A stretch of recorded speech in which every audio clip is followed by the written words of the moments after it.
Bapak Hendro Susanto Surabaya,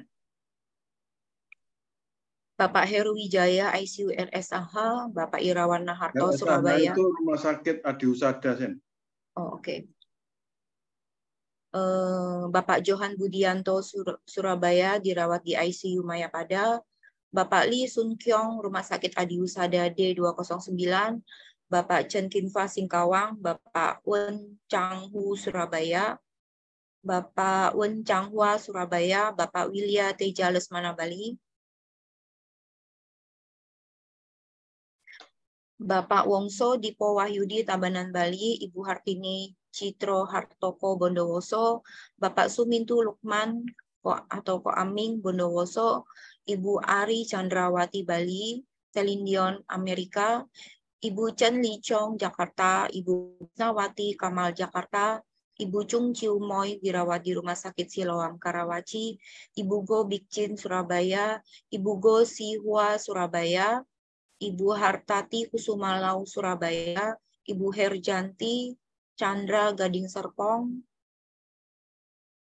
Ibu Huang Lancu dirawat di Rumah Sakit Atma Jaya Pluit Jakarta, Ibu Jukani dirawat di RSUD Sidoarjo, Ibu Yanti Lumintang Surabaya, Ibu Junita Leonard Rumah Sakit Adiusada. Oh, sorry.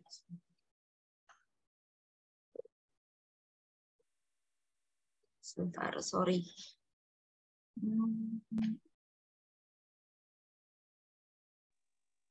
JB 306. Enggak, sebentar. Ruangan Zoom saya ke minimize. Ibu Yunita Leonard Rumah Sakit Adiusada JB 306, Ibu Kang Ucin Samarinda, Ibu Kofifi Surabaya, Ibu Kwi Lina Jambi, Ibu Kwi Lotin Palembang, Ibu Liang Mei Chong Samarinda, Ibu Liang Manhua Jakarta, Ibu Liang Nyokwa Jakarta, Ibu Lim Nyokfa dirawat di Rumah Sakit Suci Pantai Indah Kapuk Jakarta, Ibu Lina Indahwati Halim Rumah Sakit Adiusada D406, Ibu Lo Polan Kelapa Gading Jakarta, Ibu Lu Huiping Surabaya, Ibu Lus Jakarta, Ibu Ratna Kusuma Himawan Surabaya, Ibu Rumiani Sutikno Malang, Ibu Samsiah Pontianak, Ibu Sri Lani Hartanto Surabaya, Ibu Sri Ratna Hartanto Surabaya, Ibu Suliawati Tanamas Citra Garden Jakarta, Ibu Tan Kim Lianyo Bogor, Ibu Chan Lianyo Karawaci Tangerang, Ibu Uruwela Cipto Jakarta, Ibu Veronica Sianti Kudus, Ibu Waluyo Surabaya, Ibu Yuli Jakarta, Nyonya Lance Mansur Manado, Nyonya Leni Cahyani Rumah Sakit Adiusada D406, Nyonya Lilian Eng Jakarta, Nyonya Lience Sambuaga Manado, Nyoman Kurniawati Surabaya, Saudari Dewa Ayu Novayanti Wibawa Denpasar Bali, Saudari Erika Solo sekarang sedang berobat di Singapura,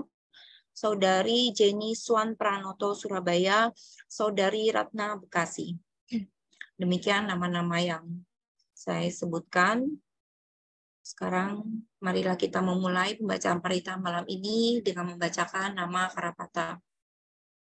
Marilah kita bersikap anjali. Arahang sama sang Buddha Bhagawa Buddhang Bhagawantang Abhiwademi Swakato Bhagawata Dhammo Dhammang Namasami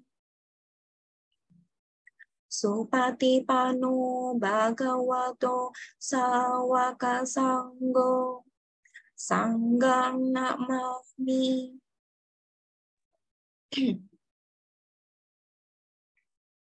Yamamha ko mayang Bhagawantang Saranang Gatang Yono Bhagawa Sathang Yasa Jamayang Bhagavato Dhammang Rojema Imehi Sakarehi Tang Bhagawantang Sasadamang Sasawaka Sanggang Abhipujayama. Marilah kita membacakan permohonan Pancasila Aradana. Mayang Bante Tisaranena Saha Pancasila Niyacama Dutiyampi Mayang Bante Tisaranena Saha Pancasila Niyacama Tatiyampi Mayang Bante Tisaranena Saha Pancasila Niyacama Yamahang wadamitang wadita. Ama Bante. Namo tassa bhagavato arahato samma sambuddhassa. Namo tassa bhagavato arahato samma sambuddhassa. Namo tassa bhagavato arahato samma sambuddhassa. Namo tassa bhagavato arahato sama sambuddhassa. Namo tassa bhagavato arahato sama sambuddhassa. Namo tassa bhagavato arahato sama sambuddhassa. Buddhang saranang gacchami. Buddhang saranang gacchami. Dhammang saranang gacchami. Dhammang saranang gacchami. Sanghang saranang gacchami. Sanghang saranang gacchami. Tutiyampi buddhang saranang gacchami. Dutiyampi buddhang saranang gacchami. Tutiyampi dhammang saranang gacchami. Dutiyampi dhammang saranang gacchami.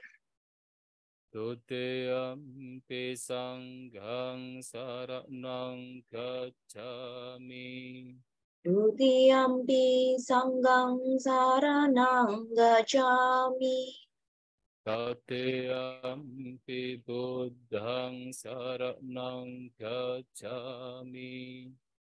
Tatiyampi buddhang saranang gacchami. Tatiyampi dhammang saranang gacchami. Tatiyampi dhammang saranang gacchami. Tatiyampi sanghang saranang gacchami. Tatiyampi sanghang saranang gacchami. Te sarana gamanang paripunnang. Ama Bante. Panati pata veramani sikkhapadang samadhiyami.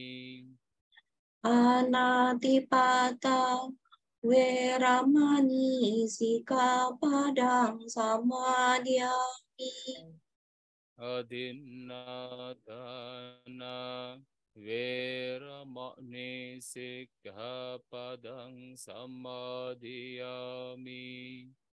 Adinadana Veramani Sikkhapadang Samadhiyami.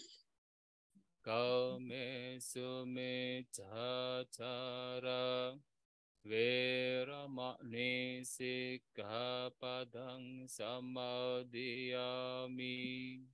Kamesu Michachara Weramani, Sikapadang, Samadhyami. Musawada Veramani Sikkhapadang Samadhiyami. Musawada, Weramani, Sikapadang, Samadhyami. Suramiraya Majjapamadatthana Veramani Sikkhapadang Samadhiyami.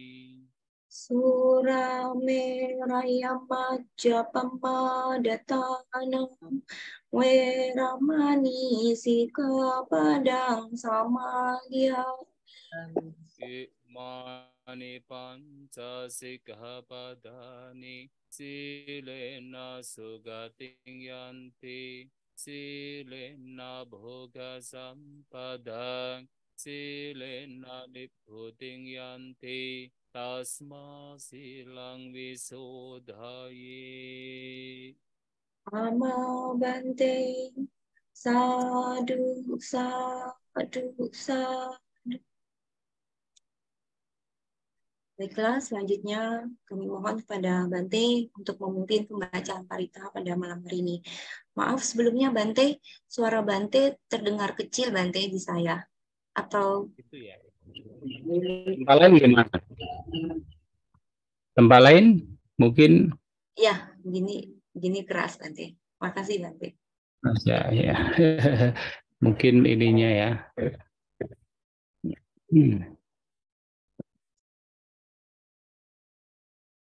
Ya, mari Bapak Ibu saudara-saudari sekalian bersama-sama untuk merenungkan dalam batin, semoga dengan kekuatan, kebajikan, terutama bagi yang sekarang sedang menyandang sakit, dan juga kekuatan kebajikan kita semua, kekuatan parita yang akan dibacakan, dan kekuatan pikiran kita semua yang terisi dengan pikiran-pikiran yang luhur, bisa menjadi kondisi bagi yang sekarang sedang menyandang sakit dapat segera sembuh, dan juga terutamanya adalah mengharapkan semoga mereka semua tidak hanya sembuh dalam fisik tetapi juga batinnya menjadi tenang, dan juga harapannya yang sehat akan semakin sehat, yang sembuh segera sembuh dari yang sakit segera sembuh dari sakitnya.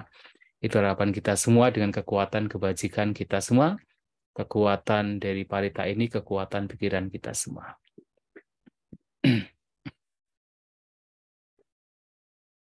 Namo tassa bhagavato arahato samma sambuddhassa.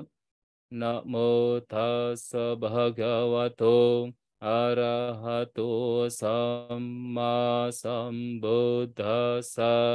Namo tassa bhagavato arahato samma sambuddhassa. Buddhang saranang gacchami, Dhammang saranang gacchami, Sanghang saranang gacchami, Dutiyampi Buddhang saranang gacchami, Dutiyampi Dhammang saranang gacchami, Dutiyampi sanghang saranang gacchami, Tatiyampi buddhang saranang gacchami, Tatiyampi dhammang saranang gacchami, Tatiyampi sanghang saranang gacchami.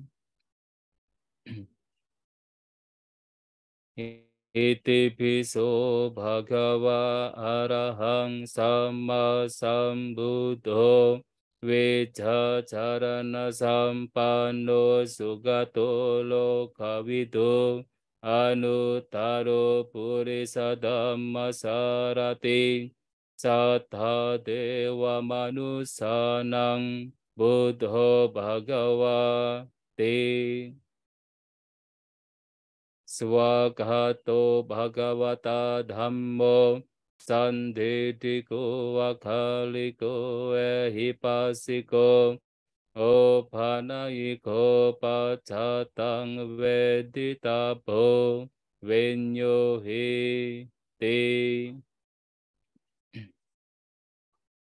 Supatipanno Bhagavato Savaka Sangho Ujupatipanno Bhagavato Savaka Sangho Nyaya Patipanno Bhagavato Savaka Sangho Samici Patipanno Bhagavato Savaka Sangho Yadithang Cattari Purisa Yugane Yata Purisa Pogala Esa Bhagavato Savaka Sangho Ahuneyo Pahuneyo Dakineyo Anjali Karaniyo Anuttarang Punya Ketang Lokasa Ti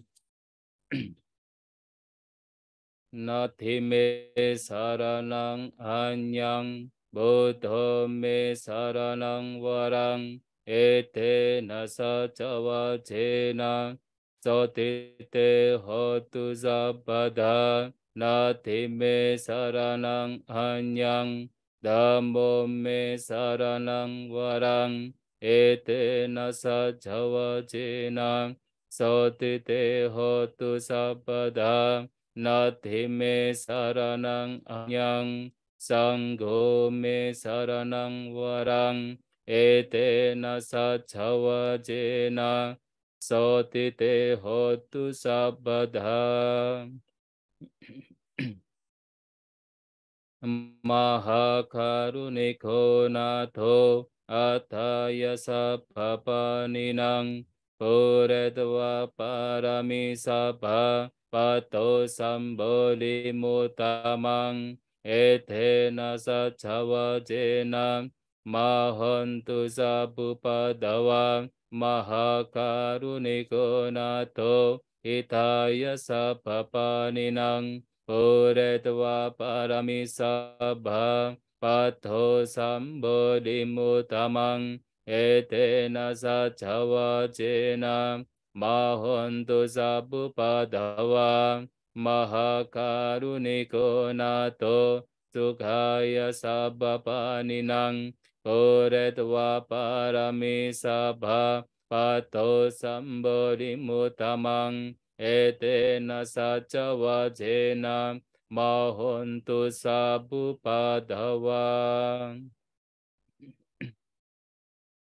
Namo arahato samma sambuddhassa mahesino Namo uttama dhammassa swakata sevate nida Namo mahasanghasapi Visuddhasiladitino Namo Om Madhyaradhasa Ratanataya Sasadukang Namo Om Makadithasa Tasawatutaya Sabi Namo Karapabhavena Vigachandu Upadawa Namo Karanubhavena Suvati Hotu Sabbada Namo karasate jena vidimhi homite jawa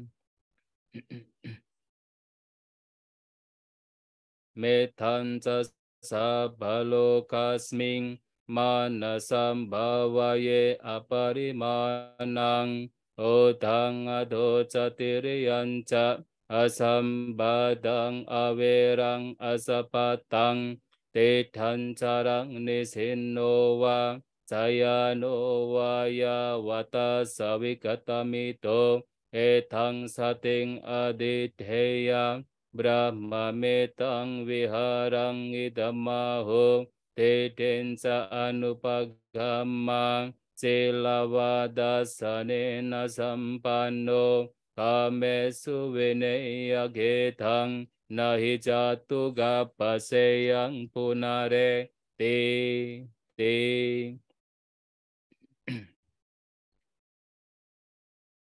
yang kincivitang idawa hurang wa saghesu wayang ratanang panitang nano samangati tatagadinna idam bibuddhe ratanang panitang etena sacena suwati hotu kayang viragang amatang panitang yadha jaga sakya muni samahito nate nadamme na samati kinci idam bidamme ratanang panitang ete na sace na suwati hotu yam buddha setu pariwanna yisu cing samadhi manantarikanya mahu samadhi nate na samo na vejati idam bidamme ratanang panitang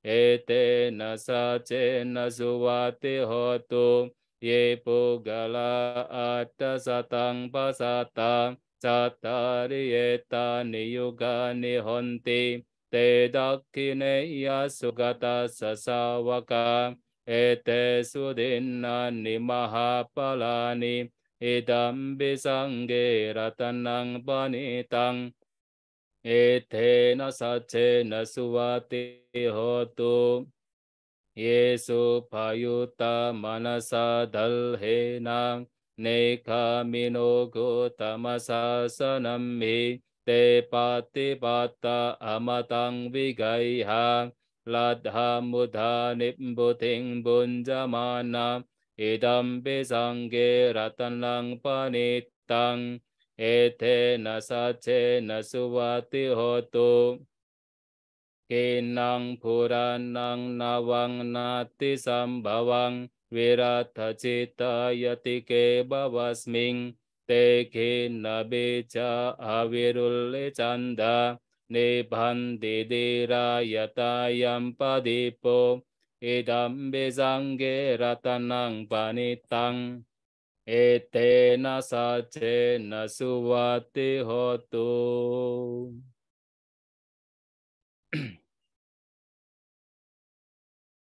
Bojanggo sati sangkato dhammanang vicayo tata virayam piti pasadhi bojangga catatha pare camadupe kabojangga satte te sabbadasina munina sammadakkhata bhavita bahule kata Sangwatanti abinyaya nibbana yaca bodhiya Sangwatanti abinyaya nibbana yaca bodhiya etena sacawajena sotite hotu sabbada ekasming samaye nato Moggala cakasapang gelane dukkite diswa bojangge satta desayi te catang abhinanditwa roga mucing sutang kane etena sacawajena sotite hotu sabbada ekada dhammarajapi gelanye nabipilito Cunda terena tanyewa bhana petwana sadarang samoditwa ca abada tamha vuddha sidanaso etena sacawajena sotite hotu sabada pahinate ca abada tena nampi mahesinang magahata kilesawa Pattanuppati dhammatang etena sacawajena sotite hotu sabbada yando nimitang awamanggalanca yoca manapo sakuna sasado Papagahotu supinang akantang Buddhanubhavena vinasamento Yando nimitang awamanggalanca Yoca manapo sakuna sasato Papagahotu supinang akantang Dhammanubhavena vinasamento Yando nimitang awamanggalanca Yoca manapo sakuna sasado Papagahodo subinang akantang Sanghanubhavena vinasamento Bhavatu sabha manggalang rakantu sabha devata Sabha buddhanubhavena sadasoti bhavantu te Bhavatu sabha manggalang rakantu sabha devata Sabha dhammanubhavena sadasoti bhavantu te Bhavatu sabha manggalang rakantu sabha devata Sabha sanghano bhavena sadasoti bhavantu te. Sadu, sadu, sadu. Selanjutnya kita akan melakukan meditasi bersama yang akan dipimpin oleh Yang Mulia Bante Santo Cito.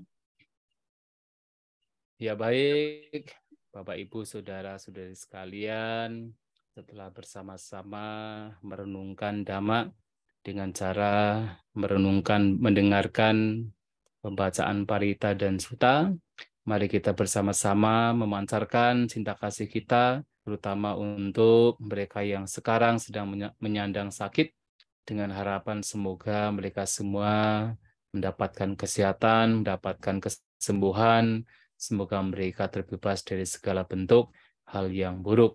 Semoga kita semua berbahagia. Meditasi kita mulai.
Gabi Sata Bawantu Zukitata.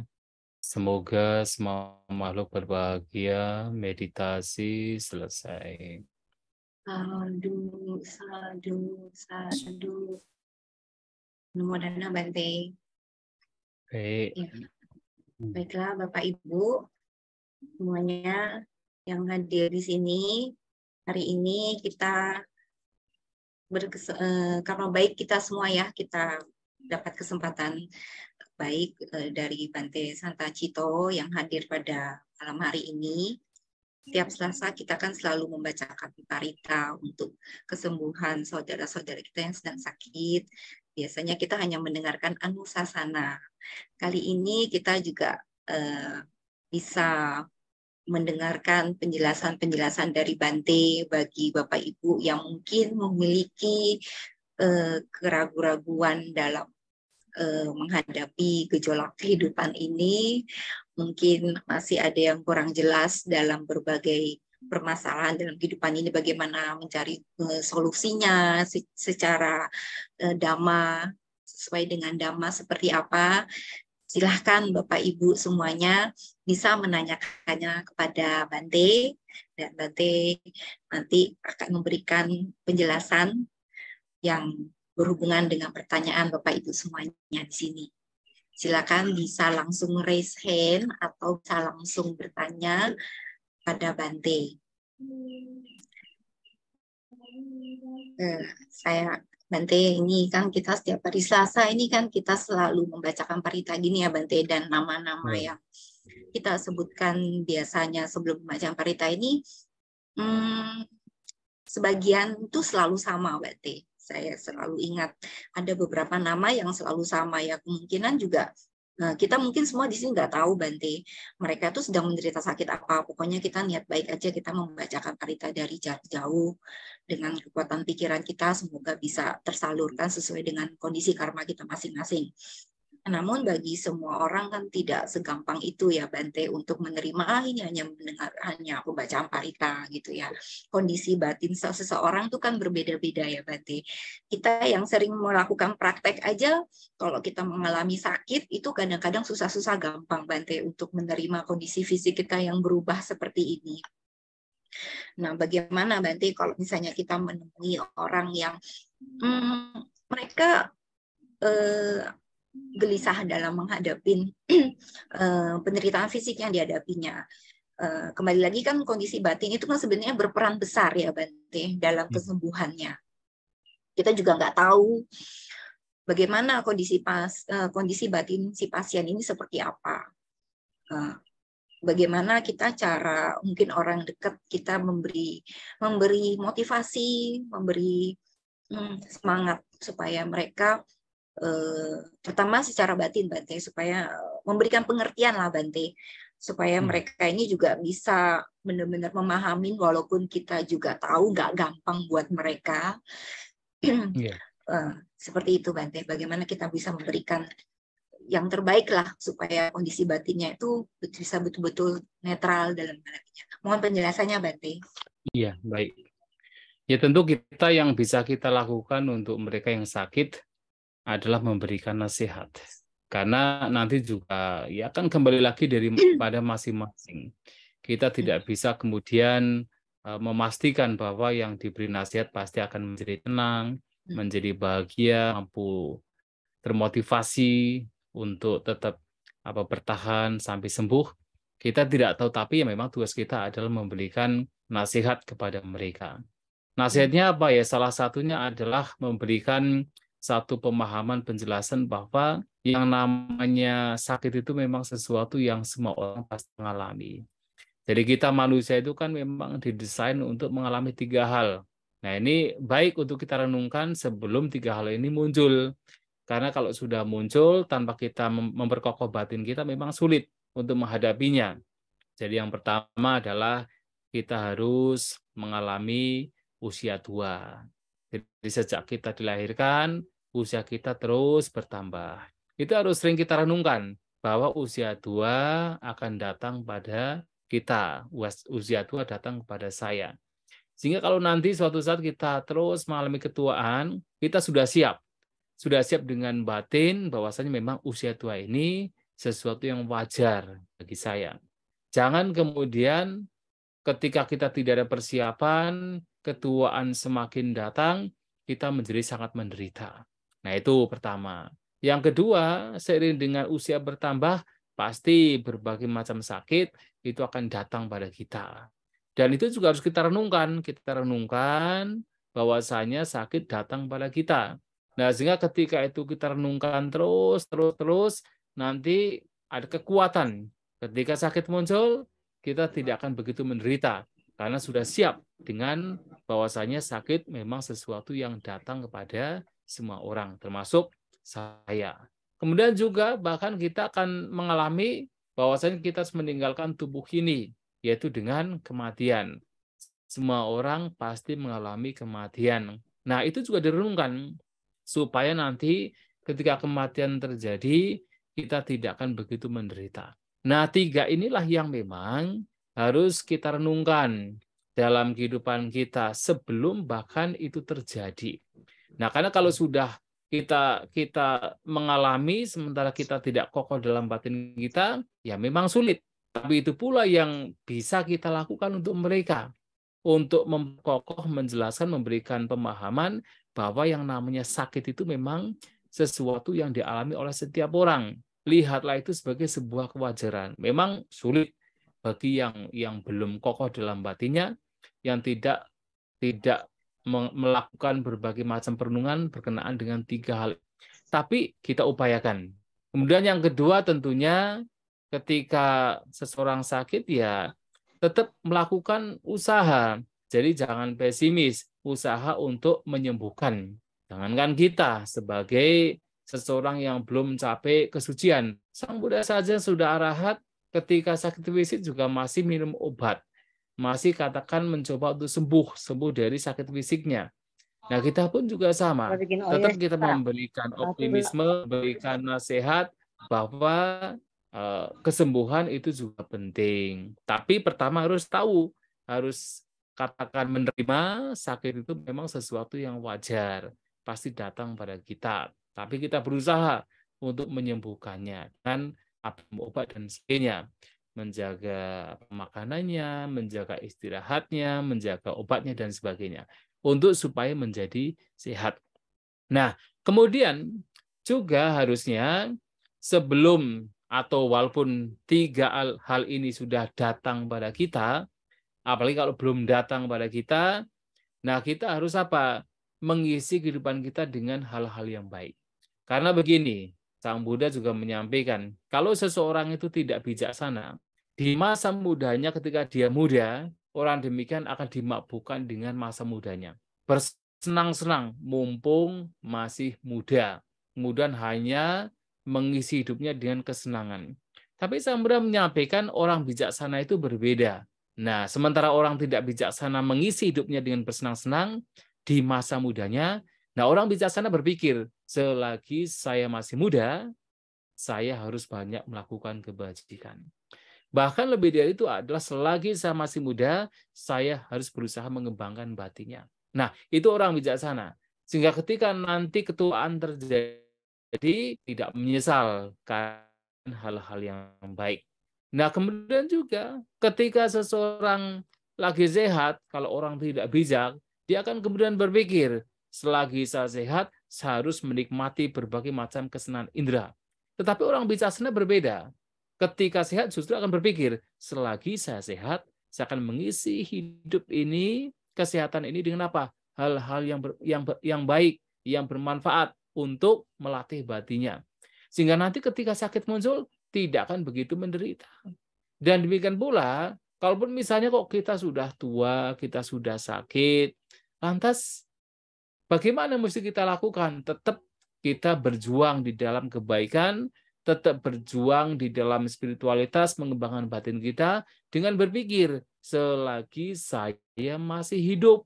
Ya, jadi walaupun sudah tua, walaupun mungkin sakit juga datang pada kita, tetap berpikir positif. Selagi saya masih hidup, saya harus mengisi saya dengan kebajikan. Nah, sehingga ketika kita harus menghadapi kematian, kita tidak akan menderita. Nah, tetapi kalau orang yang tidak mengenal Dhamma, yang tidak peduli akan berpikir, selagi saya masih hidup, saya harus menikmati berbagai macam kesenangan indrawi. Karena kita tidak tahu apakah hidup itu akan berlanjut atau hanya sekali. Nah, itu orang yang tidak bijak. Tapi orang bijak akan berpikir yang lebih positif, mengisi hidupnya dengan hal-hal yang baik. Sehingga ketika nanti suatu saat harus menghadapi ajal, nah tidak akan begitu menderita. Maka memang yang paling ideal bagi kita adalah sedia payung sebelum hujan. Karena kalau sudah hujan, kita masih mencari payung, ya kalau dapat, kalau tidak dapat, kita ya akan basah kuyup. Nah, demikian pula sebelum kita mengalami ketuaan, mengalami sakit, dan sebelum kita meninggal, nah intinya orang mungkin berpikir, oh saya sudah tua, sudah sakit-sakitan, berarti masih ada kesempatan. Artinya apa? Selagi saya masih hidup, maka tetap isi dengan hal-hal yang baik, dengan kebajikan, dengan mengembangkan batin, sehingga itu seperti sedia payung sebelum hujan. Nah, bagaimana bagi mereka yang sudah telanjur, sudah hujan, kemudian harus mencari payung? Nah, kita mencoba untuk membantu mereka, walaupun dengan susah payah, kita membantu mereka untuk mencarikan payung. Itu tadi tetap memberikan nasihat kepada mereka. Ya, semampu kita. Memang akan sulit, tetapi semampu kita memberikan nasihat. Tapi kalau orang yang sudah sakit, misalnya memang sudah mengenal Dhamma, sudah mengerti Dhamma, akan mudah. Kita tinggal mengingatkan saja. Kebajikan orang tersebut kita ingatkan. Nah, jadi hal-hal yang baik yang telah dilakukan oleh orang tersebut kita ingatkan lagi, oh kamu sudah melakukan banyak kebajikan, kamu sudah memberikan yang terbaik untuk anak-anaknya, untuk keluarga, kamu juga sudah sering datang ke wihara untuk mempraktikkan meditasi dan sebagainya. Diingatkan apapun kebajikan yang dia lakukan. Supaya apa? Supaya batin menjadi tenang, menjadi termotivasi. Karena memang kadang-kala kalau orang sakit itu tidak bisa mengingat dengan mudah, bahkan dhamma yang telah dia praktikkan itu tidak mudah diingat oleh orang tersebut. Kenapa? Karena secara fisik itu sudah lemah. Sehingga untuk berpikir tentang dhamma itu sudah tidak mampu. Tetapi kalau mendengar itu masih oke. Nah, itulah kenapa seperti tadi kan saya baca Bhujangga Parita. Nah, dalam Bhujangga Parita itu sebenarnya cerita. Jadi ketika bahkan Sang Buddha sedang sakit, jadi Ekada Dhammarasabi, bahkan ketika suatu kali Sang Buddha sedang sakit, kemudian meminta siswanya, yaitu Bante Chunda, untuk apa? Untuk membacakan kembali 7 faktor pencerahan. Nah, dengan mendengarkan apa yang disampaikan Bante Chunda, sakit dari sang guru, dari Sang Buddha langsung lenyap total. Kenapa? Karena bahkan Buddha ketika fisiknya sakit itu sudah tidak bisa katakan harus merenung, harus berpikir, akan lebih gampang ketika mendengar. Nah, makanya kalau ada orang sakit, kita harus memberikan apa? Kata-kata yang enak, kata-kata yang indah, kata-kata yang menenangkan. Karena kalau kita itu katakan meminta dia untuk berpikir, untuk merenung, itu sulit bagi orang sakit. Maka kita yang membantu, kita membantu mereka. Memberikan nasihat, mengingatkan apa yang baik yang telah dilakukan oleh yang sedang sakit, kemudian tetap bersemangat untuk melakukan apa yang terbaik dengan minum obat, istirahat yang baik, menjaga fisiknya, tetap kita ingatkan kepada mereka. Dan semampu kita. Karena lagi-lagi itu semua juga tidak hanya dari kita, tetapi juga dari yang sakit itu sendiri. Itu juga apakah semangatnya ada, pemahaman dhammanya juga ada, itu juga mempengaruhi apakah dia bisa sembuh dari sakitnya atau tidak. Nah, begitu ya. Semoga bisa ditambah. Ya, Bante. Semoga keluarga yang nama-nama yang disebutkan ini juga bisa mendengarkan dan bisa memberikan pengertian yang Bante jelaskan ini kepada saudara-saudaranya yang sedang sakit. Jadi bisa membantu juga. Karena mereka yang ini juga mungkin beberapa tidak bisa memahami apa ini parita, Bante baca parita itu artinya apa, dan segala macam. Tapi kan kekuatan parita itu tidak semuanya orang memahaminya, Bante. Gitu. Iya. Makasih, Bante. Ya, baik. Bapak Ibu, ada yang mau bertanya sama Bante? Silakan langsung aja. Atau yang mau menggunakan raise hand. Sebenarnya tadi saya tertarik dengan penjelasan Bante. Sedia payung sebelum hujan, Bante. Saya juga sering Iya. menggunakan istilah itu ketika kita lagi melakukan praktek ya, Bante. Tapi sebenarnya sekeras apapun kita melakukan praktek, setekun apapun kita melakukan praktek, itu sebenarnya kan kembali ke karma kita juga ya, Bante ya, kembali ke karma.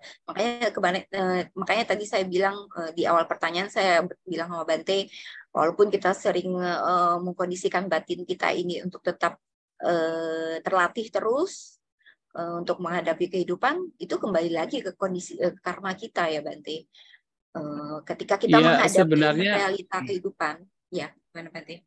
iya, jadi sebenarnya kita pun juga jangan tergantung pada karma lambo ya. Jadi karma itu kan ada dua, karma lampu dan juga karma sekarang. Jadi usaha perbuatannya memang sudah kita lakukan di masa lampau, dan juga sebenarnya usaha sekarang atau karma sekarang itu sangat menentukan. Karena memang pada kehidupannya lampu kita telah melakukan banyak perbuatan. Ada yang baik, ada yang tidak baik. Dan ketika melakukan yang tidak baik, sebagai hasilnya bisa kita mendapatkan yaitu sakit. Jadi kita mendapatkan berbagai macam penyakit karena di kehidupannya lampu pernah melakukan hal-hal yang buruk. Itu bisa terjadi. Tetapi bukan berarti kemudian kita hanya tergantung pada yang lampau. Nah, Sang Buddha menyampaikan bahwa karma sekarang, perbuatan sekarang itu pun juga sangat menentukan. Artinya kalau kita sudah mengenal dhamma, mengenal kekuatan karma, mengenal kekuatan perbuatan kita, justru kita akan termotivasi. Kalau kita sakit, nah sekarang kita harus punya usaha, punya semangat, usaha untuk yaitu bagaimana menyembuhkan sakitnya, bagaimana untuk berpikir yang jernih, bagaimana untuk melakukan yang terbaik agar sakitnya itu lenyap. Nah itu karma sekarang. Nah kalau karma sekarang itu diubah menjadi karma yang baik, maka sakit pun juga bisa lenyap. Kalaupun seandainya misalnya masih sakit, tapi pikirannya tidak ikut sakit. Nah, itu juga penting. Nah, jadi karma sekarang itu penting sekali. Makanya kalau kita sedang mengalami kesusahan, tidak hanya sakit, tapi apapun itu, kesusahan, mungkin ya kita mengalami musibah dan sebagainya, ya kita harus berpikir positif bahwa oh ini memang salah satu bentuk dari buah dari perbuatan saya di masa lampau. Tetapi dengan tahu bahwa itu semua adalah dari perbuatan, maka sekarang kita bisa memperbaiki diri. Kita bisa mengubah apa yang buruk menjadi baik. Sehingga dengan cara apa? Dengan kita bersemangat di dalam kebajikan, bersemangat dalam menjaga apa yang harus kita lakukan yang terbaik. Nah, karma sekarang itu penting sekali untuk kita menjadi yang lebih baik. Ya, begitu ya. Iya, Bante. Yang penting kan usaha kita saat ini ya, Bante. Betul, betul. Karena kalau yang lampu itu kadang malah kita tidak tahu yang lampu itu seperti apa. Seberapa banyak kita telah melakukan kebajikan, kita tidak tahu. Seberapa banyak kita telah melakukan keburukan, kita tidak tahu. Tetapi karma sekarang yang kita sekarang sadar, tahu, nah itu yang menjadi poin yang sebenarnya penting sekali untuk mengubah apapun yang terjadi untuk menjadi lebih baik kalau kita mengisi perbuatan sekarang dengan hal-hal yang baik. Tapi kalau kemudian kita mengisi perbuatan sekarang dengan hal-hal yang buruk, bahkan yang baik sekalipun yang sebenarnya harus berbuah, karena perbuatan baik yang lampau, itu pun juga akan terintangi, tidak akan berbuah. Jadi akan malahan tidak berbuah malahan. Nah itu jadinya kita harus melakukan yang terbaik, bahkan dalam kehidupan sekarang, perbuatan sekarang. Ya begitu ya. Terima kasih, Bante. Ini ada yang bertanya, Bante, di kolom chat dari saudari Vivi. Selamat malam, Bante. Kalau boleh bertanya, kalau kita sudah sering meditasi, tapi tetap sulit untuk berkonsentrasi dalam dan belum mencapai apapun. Kemudian kita menjadi sedih dan down. Apa yang harus kita lakukan, Bante, agar kita tetap rajin berlatih meskipun belum ada hasil? Terima kasih, Bante. Iya. Ya, pertama sebenarnya yang harus kita lakukan dalam meditasi itu adalah bukan sekedar konsentrasi. Konsentrasi kan hanya satu-satunya Hanya salah satu kualitas batin yang memang harus dikembangkan. Tetapi konsentrasi bukan satu-satunya. Nah, ini yang kadang-kadang, mohon maaf, banyak umat Buddha yang hanya terlalu ketika berbicara meditasi, fokusnya kepada konsentrasi. Begitu batin tidak terkonsentrasi, kemudian menjadi down, menjadi pesimis. Dan itu banyak sekali yang berpikir demikian. Tapi sebenarnya, meditasi ini adalah tujuannya untuk melenyapkan kotoran batin. Jadi tidak sekedar konsentrasi. Karena kalau orang berpikir hanya konsentrasi, ada kalanya seseorang bermeditasi kemudian yang penting adalah batin itu fokus dengan objek. Tapi pada akhirnya menjadi tegang. Jadi malah menjadi tegang. Jadi tidak tenang, tidak rileks, tidak happy, tidak bahagia karena malah menjadi tegang. Padahal ya kalaupun seandainya konsentrasi itu muncul dalam bermeditasi, itu bukan konsentrasi yang membuat batin menjadi tegang atau fisik menjadi tegang. Tapi bagaimana batin ini menjadi tenang, menjadi rileks, menjadi bahagia. Nah, batin tidak berpencar. Batin bersama dengan objek. Nah, itulah konsentrasi yang dimaksud. Nah, bagaimana itu bisa kita latih demikian, batin tenang, rileks, happy, bahagia, tidak berpencar, terkonsentrasi, batin menjadi seimbang. Bagaimana kita melatihnya? Nah, itulah kita harus senantiasa dalam setiap momen, setiap saat menjaga batin dan tidak entertaining, tidak membiarkan pikiran-pikiran buruk yang muncul itu berkembang. Nah, jadi apapun yang kita lakukan, apakah pada saat kita melihat, mendengar, membaui, merasakan dengan lidah, bersentuhan, berpikir, kita berbaring, duduk, berjalan, kita menjaga batin kita. Kalau sudah merasakan kok ada kebencian yang muncul, segera lenyapkan. Jangan biarkan kebencian berkembang. Ketika muncul iri hati, segera lenyapkan. Jangan biarkan itu berkembang. Ketika muncul kemarahan, jangan biarkan itu berkembang. Langsung lihat, oh ini tidak baik, ini buruk. Nah, kalau pikiran-pikiran buruk ini sedikit demi sedikit kita lenyapkan dengan cara kita menggunakan perhatian kita setiap momen, setiap saat, maka nanti batin kita akan cenderung tenang. Batin kita akan cenderung tidak berpencar. Batin kita akan cenderung berada di sini dan sekarang. Dan ketika membawa batin ke objek meditasi akan lebih mudah. Dan itu tidak ada ketegangan. Nah, kalau demikian halnya, itu baik. Tapi kalau tidak demikian, selama kita melatih batin dengan baik, pasti akan ada perubahan. Perubahannya bagaimana? Nanti akan dilihat bahwasannya ya, nah kalau Sang Buddha memberikan sebuah perumpamaan. Kalau kita menggunakan kapak terbuat dari, katakan pegangannya dari kayu, kita gunakan tiap hari untuk memotong kayu. Nah, ketika sudah seminggu kita gunakan, 1 bulan kita gunakan, pegangan kapak itu akan semakin mengecil. Artinya setiap kali digunakan sebenarnya kapak itu pegangannya itu aus. Nah, tetapi pada saat digunakan kita tidak tahu seberapa pegangan kapak itu aus. Hanya setelah 1 minggu, 1 bulan, 1 tahun, nah baru kemudian diketahui, oh ternyata pegangan kapak ini aus, menjadi semakin kecil. Nah, meditasi juga sama. Asalkan arah dan tujuan meditasi kita benar, untuk melenyapkan pikiran-pikiran yang buruk, diupayakan dengan semaksimal mungkin, nanti ketika kita sudah melatihnya 1 bulan, 2 bulan, 3 bulan, 1 tahun, pasti kita akan merasakan perbedaannya. Oh, dulu sebelum saya melatih meditasi, sebenarnya saya itu mudah tersinggung. Begitu disinggung sedikit, langsung perpet, langsung muncul kemarahan. Oh, dulu kalau saya belum meditasi, begitu di jalanan, ada macet, oh langsung rasanya itu marah, tidak sabar muncul. Sekarang tidak ada kemarahan. Sekarang kesabaran itu bertambah. Ketika ada orang mencela, membenci, kalau dulu itu mudah tersinggung, sekarang ya hanya sekedar lewat saja, itu hanya sekedar suara, batin cenderung tenang. Artinya, kalau demikian halnya sebenarnya meditasinya sudah berkembang, artinya sudah ada kemajuan. Nah, itu yang harus menjadi ukuran. Nah, jadi bagaimana kita mengukur adalah dengan melihat batin kita apakah pikiran-pikiran buruk itu itu berkembang atau tidak. Kalau kemudian kok merasa belum berkembang, lakukan lagi. Dan bagaimana kita itu supaya termotivasi terus adalah dengan kita melihat manfaat dari meditasi. Kalau kita sudah melihat manfaatnya, sudah merasakan manfaatnya, nah kita akan termotivasi untuk tetap bersemangat. Yang kedua, kita harus melihat bahaya. Bahaya kalau kita tidak menjaga batin kita. Bahaya kalau kita tidak bermeditasi. Pikiran akan semakin stres, pikiran akan semakin buruk, dan pada akhirnya membawa kepada penderitaan. Bahkan tidak hanya penderitaan di alam sekarang, tetapi juga penderitaan di alam datang.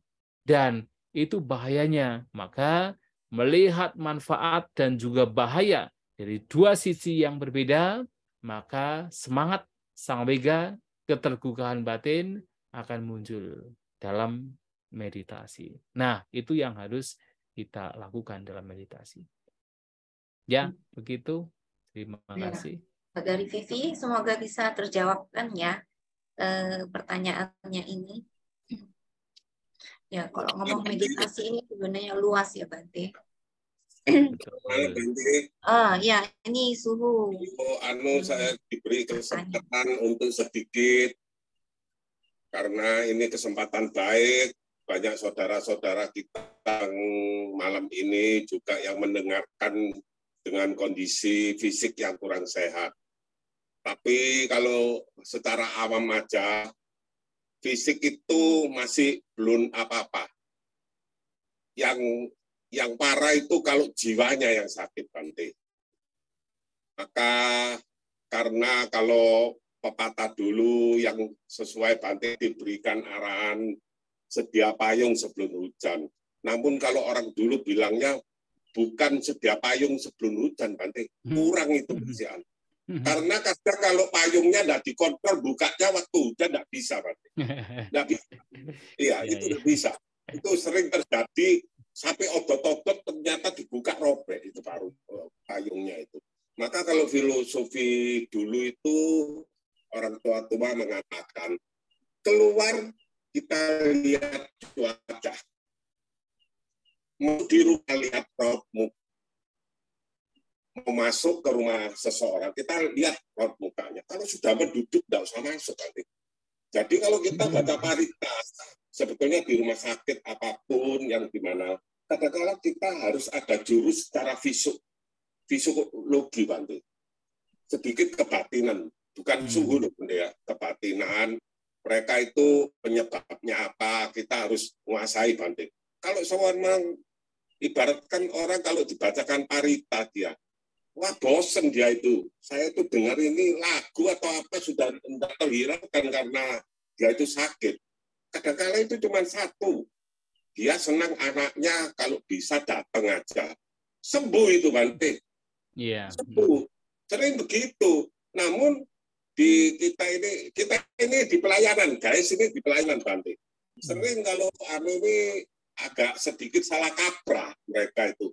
Seolah-olah dibacakan parita sampai orangnya nggak ngantuk, udah direken, Bante. Nanti kalau ya marah-marah lagi. Karena tujuannya tidak tepat itu katanya mereka. Kalau didatangi, kenapa Om? Ini Om oh ya, cepat sehat. Nanti saya buatkan visa untuk ketemu anaknya.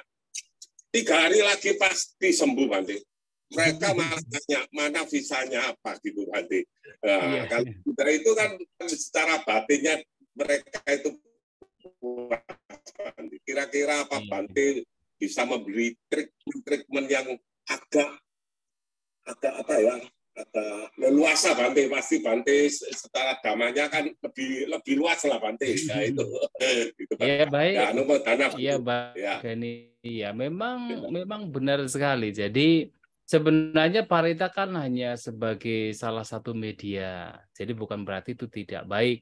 Itu baik juga, tetapi memang ada hal-hal lain juga yang harus kita munculkan pada saat kita menjenguk orang yang sakit.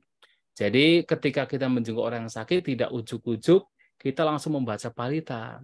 Tetapi kita tanya yang sakit tersebut, jadi kita itu harus apa? Friendly, harus bersahabat, kita harus apa? Masuk dulu dari hati terhadap orang yang sakit. Misalnya ditanya kabarnya bagaimana, sakitnya bagaimana, ya kemudian jadi memberikan motivasi dulu, memberikan semangat dulu.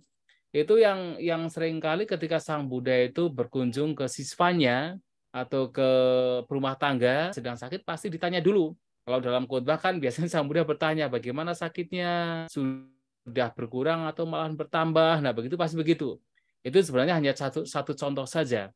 Artinya kita itu tidak langsung dengan serta-merta membaca parita, tapi kita memberikan, katakan, motivasi dulu dari hati ke hati. Dan seperti orang bukan yang katakan orang-orang yang jauh, orang yang tidak dikenal, tapi kita datang ke sana sebagai teman, sebagai sahabat, sebagai orang yang bisa memberikan motivasi. Kita harus bicara dari hati dulu, baru kemudian kita membacakan parita. Nah, itu kalau itu dilakukan, nanti orang mendengarkan atau yang sakit yang mendengarkan akan menjadi happy. Karena kita datang ke sana dengan hati. Kita bicara dulu, kita friendly dulu, bersahabat dulu, baru kemudian membaca parita. Nah, apalagi memang ya anaknya gitu kan, untuk memberikan motivasi kepada yang sakit, misalnya anaknya, keluarganya, bisa memberikan apa? Oh, nanti kalau sembuh nanti akan saya berikan, saya carikan visa kemana, USA, wah langsung sembuh. Memang betul. Kenapa? Bergairah gitu ya. Nah, itu bisa dilakukan. Tapi kalau dari guys kemudian memberikan itu semua kepada yang sakit, ya waduh, berapa ya itunya? Nanti harus membawa ke USA setiap yang sakit. Tapi tapi intinya adalah memang kita memberikan motivasi kepada mereka. Nah, kalau sudah memberikan motivasi dari hati kita merasa friendly, bersahabat, nah kita membaca parita. Nah, jadi kita memberikan penjelasan bahwa parita ini adalah sebenarnya bahasa yang digunakan Sang Buddha yang isinya adalah harapan-harapan yang baik. Harapan yang sakit ya, agar mendapatkan kesehatan, mendapatkan kesembuhan. Jadi kalau ada semacam penjelasan demikian, ya yang sakit juga akan paham bahwa ini bukan sekedar mantra, bukan sekedar hal yang tidak ada artinya. Oh, ini ada artinya. Ini adalah harapan-harapan yang baik. Dan itu kita baca dari hati kita, dari cinta kasih kita, dari kasih sayang kita. Memang penuh harapan bahwa yang sakit mendapatkan kesembuhan. Nah, saya kira demikian memang. Ya. Karena ini begini, Bante. Sesuatu yang kita ini anggap baik, namun belum tentu benar loh, Bante. Baik itu belum tentu benar. Baik, dia baik, kuat. Tapi benarannya itu meragukan. Maka kalau sering-sering, kalau umat ke wihara, itu harus saling belajar satu sama yang lain. Jadi kita bisa menjaga winayanya Bante. Wah, kalau dilihat saja ketemu Bante, halo Bante loh, itu kan sudah absong lah Bante. Loh, ini apa orang awam lah, sering-sering umat kan begitu, ngelidur Bante. Nah itu saya kategorikan itu bukan sakit secara fisik, tapi jiwanya akan terganggu Bante. Maaf Bante. Ya itu tadi memang harus saling belajar lah, kita saling belajar, saling mengingatkan gitu. Ya, malam ini kita memberi imun pada saudara-saudara kita ini bisa meningkatkan suatu imun yang positif Bante, pasti Bante itu. Iya, baik, sadu. Ya, baik. Ya, terima kasih Suhu Kasin. Bante, ini tadi Bante, Bapak Ibu yang lainnya masih ada yang mau bertanya, silakan langsung aja. Jangan malu-malu, mumpung Bante bisa meluangkan waktu untuk bisa melayani pertanyaan-pertanyaan kita. Silakan. Kalau nggak ada, saya mau nyambung. Bante kan itu di pengertian parita, bojanggo parita ya Bante ya. Zaman Sang Buddha dulu sepertinya gampang banget ya Bante, zaman itu murid-murid Sang Buddha atau upasaka-upasika untuk mencapai kesucian. Nah, kalau dari pengertian dari terjemahannya parita, bojanggo parita ini, ketika Sang Buddha menjenguk yang Arya Moggallana dan yang Arya Kassapa sakit, Sang Buddha membabarkan 7 faktor yang membabarkan Dhamma gitu aja, terus mereka sudah sembuh.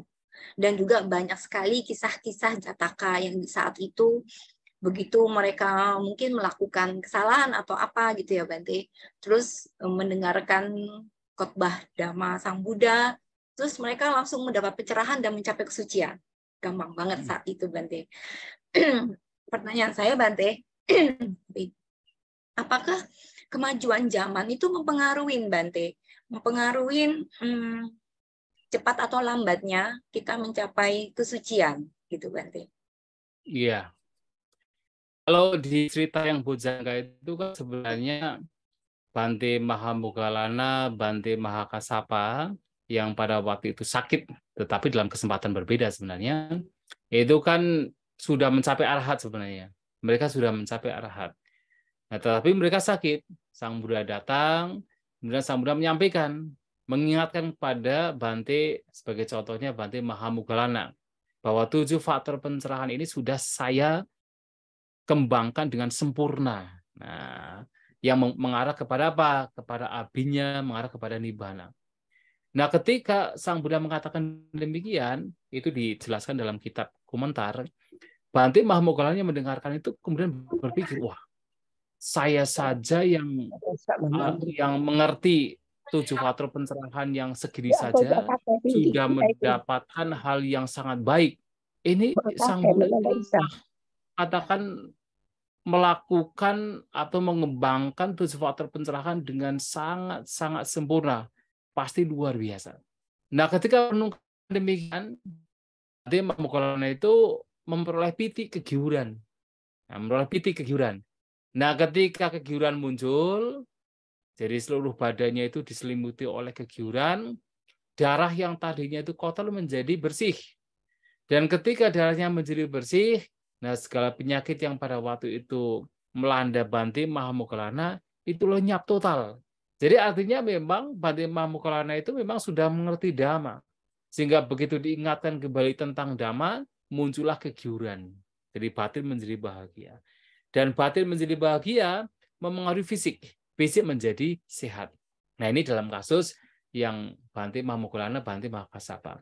Nah, berkenaan dengan kasus di mana seseorang mendengarkan Dhamma hanya satu syair, kadang-kadang kemudian satu pembabaran Dhamma dari Sang Buddha, kok mereka cepat sekali untuk mencapai kesucian gitu kan. Seperti tadi, kok mereka cepat sekali ya hanya dengan mendengarkan apa sabda Sang Buddha langsung sembuh dari sakitnya.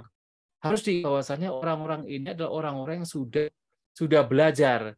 Mereka adalah orang-orang yang memang sudah mempraktikkan Dhamma dalam kehidupan lampau. Batin mereka sudah matang. Dhamma batin mereka yang matang, maka mereka akan paham dan mudah sekali untuk melenyapkan pikiran yang buruk. Nah, ini yang membedakan. Nah, kenapa kita kok sudah berulang-ulang mendengarkan Dhamma kok tidak bisa terbebas dari pikiran-pikiran buruk? Karena batin kita memang belum matang. Nah, karena kematangan batin yang belum siap, walaupun kita sudah berulang-ulang, kita tidak bisa membebaskan batin dari kotoran batin. Tapi nggak apa-apa, yang terpenting kita berusaha sampai barangkali suatu saat batin kita menjadi matang. Supaya ketika mendengarkan Dhamma, akan mudah memahami Dhamma, bisa melenyapkan kotoran batin. Nah, itulah yang membedakan. Jadi pada zaman Sang Buddha banyak sekali orang yang memang batinnya sudah matang sehingga mudah sekali untuk tercerahkan. Nah, bagaimana batinnya matang? Karena sudah mempraktikkan Dhamma dalam kehidupan yang lampau, yang sudah sangat banyak, sehingga sekarang ketika dengarkan Dhamma dari Sang Buddha, langsung mengerti, langsung tercerahkan. Nah, sekarang kita memulai, nggak apa-apa kita memulai, ya mungkin kita juga sudah mempraktekkan dalam kehidupan yang lampau. Hanya saja batinnya belum matang sehingga belum bisa tercerahkan. Tapi kalau kita terus maju melangkah di dalam Dhamma, ya suatu saat batin kita juga akan mengalami kematangan. Dan suatu saat batin kita juga akan tercerahkan. Nah, jadi begitu sebenarnya ya. Yang berarti mereka bisa terlahir di zaman Sang Buddha aja itu sudah karma baik yang luar biasa ya Bante. Iya, karma baik, iya karma baik. Makanya karena begitu unsur yang sama itu akan bersama, betul. Terima kasih Bante. Ya, Iya. Pak Hendro Susanto ingin bertanya, silakan. Ya, saya samanya istrinya Hendro Oh, Susanto. sorry. Saya istrinya Ya, Hendro Susanto. silakan, Yang Ibu sakit Hendro. ya di rumah Oke. sakit sekarang. Karena iya. dia tidak bisa disentuh, tidak bisa diajak bicara karena lagi kena COVID. Cara bagaimana menyalurkan, memberikan dia lebih tenang dan lebih nerima. Tuh. Ya, bisa nanti Ibu mengingatkan kembali kebajikan-kebajikan yang telah dilakukan, hal-hal baik yang telah dilakukan. Sebagai contoh adalah telah mendidik anaknya dengan baik, telah menjaga keluarganya dengan baik. Ya, itu diingatkan kembali, kemudian dimotivasi bahwa pasti bisa sembuh dari sakitnya, agar nanti bisa kembali melakukan banyak kebajikan. Dan juga tentunya harus betul-betul diperhatikan dengan baik, nah, supaya ada motivasi untuk supaya segera sembuh. Nah, itu yang bisa dilakukan. Jadi seperti yang tadi dari Bapak Gani juga disampaikan. Cara bagaimana? Caranya dia kan kita tidak bisa masuk ke ruangnya. Oh begitu. Ya, apakah ini pembahasan partai bisa masuk ke ruang ya? Nggak bisa ya? Nggak bisa dong mungkin ya. Nggak bisa. Nggak Ya bisa. yang bisa kita lakukan ya kita dengan tekad yang bisa kuat. ya, Ante? Aku hanya merenungkan dia untuk menerima keadaannya dia memang sudah diuji sakit, ya terimalah kita masa tua ya, masa cobaan supaya lebih kuat gitu loh. Betul ya. Jadi Ibu bisa bisa memancarkan cinta kasih gitu ya. Jadi betul-betul berpikir yang baik-baik, yang positif, berpikir yang baik, kemudian dipancarkan untuk yang sedang sakit. Ya mudah-mudahan dengan cara demikian dari pancaran cinta kasih itu bisa terpancar kepada yang sakit. Itu yang bisa kita lakukan. Ya begitu Bu ya. Jadi dengan bermeditasi, memancarkan cinta kasih, merenungkan, ya semoga mendapatkan kesembuhan, mendapatkan ketenangan. Kalau kita tuh dengan usaha yang sungguh-sungguh, bukan hal yang mustahil, kalau itu juga akan terasa oleh mereka yang sedang sakit. Jadi itu yang bisa kita lakukan. Soal dia sakitnya juga cukup lama ya. Dia sudah cuci darah. Sakitnya sudah jalan hampir cuci darah 7 tahun. Saya berikan dia kekuatan. Ya bagus ya. Itu yang bisa kita lakukan untuk yang sakit ya. Ya saya sering bilang karena ujianmu terimalah nggak apa-apa. Karena kamu sudah usia, mungkin ujianmu yang lampau mungkin ada karma. Kita ada yang terima, saya bilang gitu. Bagus sekali. Saya bilang kamu kan sudah terima sampai sekian lama. Saya selalu mendamping kamu dan kamu harus bersihkan batinmu sendiri. Jangan suka marah, jangan suka perasaan yang buruk, prasangka pada orang. Saya sering bilang begitu. Bagus sekali. Ibu sudah melakukan yang terbaik dengan cara memberikan masukan-masukan yang baik. Itu yang bisa kita lakukan kepada keluarga kita yang sakit. Ibu sudah melakukan yang terbaik dengan cara ya, kalau ini kena COVID ya, saya tidak bisa masuk melihat dia pun tidak bisa. Ya. Cuma saya mau nanya dengan batin saya sendiri, dengan merenungkan dia, apakah bisa? Ya, itu pancarannya memungkinkan bisa dirasakan, Bu. Jadi itu yang bisa kita lakukan, iya betul. Kalau kita sungguh-sungguh dari hati, itu memungkinkan untuk bisa dirasakan. Yang saya penuh, biarpun dia sakit, saya masih penuh kasih dengan dia. Saya sering memberikan kasih. Namanya orang sakit, orang sudah usia, ya memang karma kita tetap diterima dengan kesabaran, saya bilang. Betul, ya. Dan kamu sudah jalani sakit 15 tahun, saya cuci darah sudah 7 tahun, sudah enggak apa-apa, saya mau terima. Suatu hari pun panggil kamu sudah bisa nerima, gitu. Ya, bagus sekali. Itu yang bisa dilakukan. Begitu ya Bu ya, semoga suaminya cepat sembuh dan lakukan yang terbaik seperti yang sudah dilakukan. Itu ya. dengan baik. meditasi memancarkan kasih saya Terima pada dia, kasih. merenungkan Betul. ya, bisa ya. Betul. Ya. Betul, iya. Bisa, Terima kasih bisa. ya Bu. Iya. Bante ya. Baik, Saya minta baik. Sadu, pahamnya. sadu. Iya, Ya. baik. Terima Semoga kasih. Pak Hendro cepat sembuh ya, Bu ya. Kekuatan pikiran itu kan menembus ruang dan waktu ya, Bante. Betul, betul, ya. Jadi dengan memancarkan pikiran positif, pikiran baik pasti akan terkondisikan kesembuhan juga sih. Walaupun kita nggak bisa jenguk, bisa masuk ke ruangan kan, apalagi kalau COVID kan masuk ruang isolasi. Ya. Ya, Betul, semoga betul, lekas ya. sembuh ya Pak Hendronya ya. Ya, Terima kasih ya. ya, Baik, sama-sama. baik, baik. Malu hidup berbahagia ya Bante.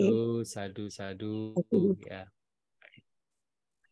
Ini ada pertanyaan di kolom chat Bante, dari saudari Vivi lagi. Bante, kalau masih boleh bertanya lagi, jika di Parita ada disebutkan jika seorang upasaka disarankan melatih atasila di waktu-waktu yang ditetapkan. Misalnya kita atasila di hari yang berbeda, tapi tetap seminggu sekali atau 1 bulan 4 kali. Apakah boleh? Dan kalau boleh dijelaskan beda kualitas karma baiknya apa melatih Pancasila dengan melatih atasila? Terima kasih Bante. Ya. Ya, sangat dibolehkan. Memang anjuran Sang Buddha kan sebagai berumah tangga melatih atasila di hari uposatha, terutama di bulan gelap, bulan terang, dan di pertengahan antara bulan gelap dan bulan terang. Sebenarnya itu dilakukan karena apa? Supaya mudah diingat, gitu kan. Karena kalau bulan purnama, bulan gelap kan mudah diingat. Karena zaman dulu kan tidak ada penanggalan seperti sekarang, ada kalender. Kalau zaman dulu kan menggunakan apa? Bulan. Sehingga kalau sudah apa? Oh, ini bulan sudah mau terang ini. Nah, jadi mudah diingat untuk mempraktikkan 8 sila. Oh, ini mau gelap, mudah diingat. Oh, pertengahan mudah diingat. Tapi apakah boleh ketika menggunakan hari-hari lain untuk mempraktikkan 8 sila? Oh, sangat boleh. Walaupun tidak harus bulan purnama atau bulan gelap, sangat diperbolehkan. Bahkan ketika misalnya sekarang ini mau ada Waisak, biasanya kalau di tempat-tempat lain, seperti misalnya kampung saya di daerah Banjarnegara sana, itu 1 bulan mereka umat di sana dari anak kecil sampai orang tua itu mempraktikkan 8 sila selama 1 bulan.